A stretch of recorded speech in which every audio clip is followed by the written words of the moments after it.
ବର୍ଷାରେ ଧୋଇଯିବ କି ପ୍ରଥମ ସେମିଫାଇନାଲ? ଭାରତ ଅଷ୍ଟ୍ରେଲିଆ ମ୍ୟାଚ୍ ଯଦି ବାତିଲ ହୁଏ ତେବେ କିଏ ଖେଳିବ ଫାଇନାଲ? କ'ଣ ରହିଛି ଆଇସିସିର ନିୟମ?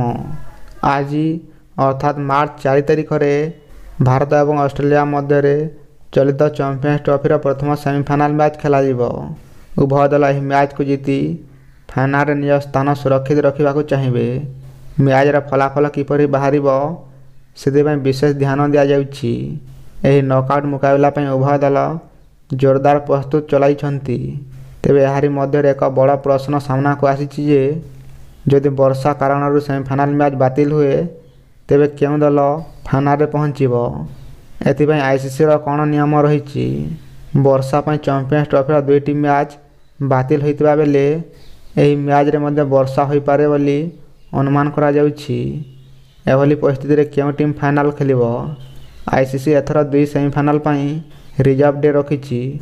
ଯଦି ମାର୍ଚ୍ଚ 4 ତାରିଖରେ ଖେଳିବା ସମ୍ଭବ ହେବନି ତେବେ ମାର୍ଚ୍ଚ 5 ତାରିଖରେ ଖେଳାଯିବ। ମାତ୍ର ରିଜର୍ଭ ଡେରେ ମଧ୍ୟ ଫଳାଫଳ ନ ବାହାରିଲେ ଗ୍ରୁପ୍ ଷ୍ଟେଜ୍ର ଟପ୍ରେ ଥିବା ଟିମ୍ ସିଧା ଫାଇନାଲରେ ପହଞ୍ଚିବ।